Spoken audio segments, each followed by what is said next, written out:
और पोखरेल के night safari के पहले हम एक नदी को जीवित करने वाले हैं लखनऊ में, उसका नाम है पोखरेल नदी।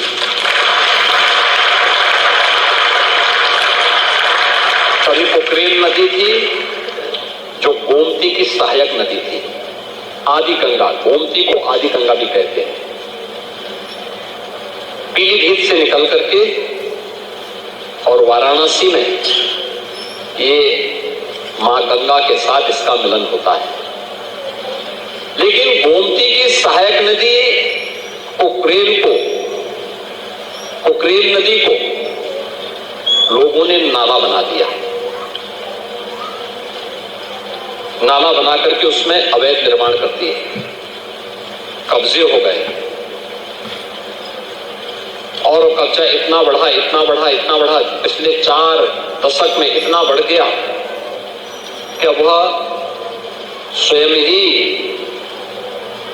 न केवल नदी के लिए बल्कि यहाँ के पर्यावरण के लिए एक चुनौती बन गई थी। और फिर 1 वर्ष पहले हम लोगों ने इस लड़ाई को प्रारंभ किया। नहीं, पोखरेल को नाला नहीं, इसको फिर से नदी बनाना है।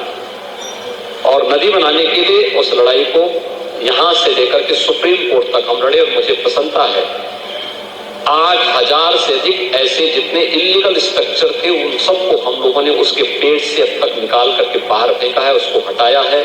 जिनका पुनर्वास होना था उन्हें पुनर्वास भी किया है, जिन्हें दंडित करना था उन्हें दंडित भी किया है।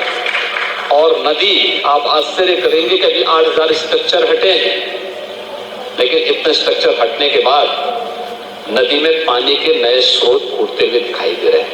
यानी जब गर्मी थी, जब नदियां सूख रही थी, जल के स्रोत सूख रहे थे, तब पोखरेल में नए जल के स्रोत फूट रहे थे। ये दिखता है कि हमने जल के स्रोत अपने स्वार्थ के लिए स्वयं बंद किए हैं। लेकिन यही स्थिति अन्य जगहों पर भी है। हमने कभी भी उस दिशा में प्रयास नहीं किया है।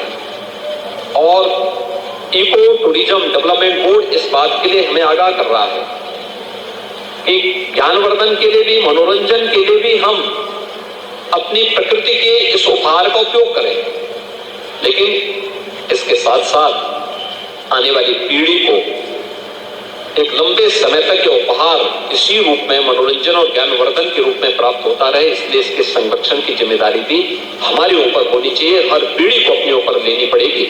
और उसी दृष्टि से इस कार्यक्रम को आगे बढ़ाने के लिए एक अभिनव प्रयास प्रारंभ हुआ है।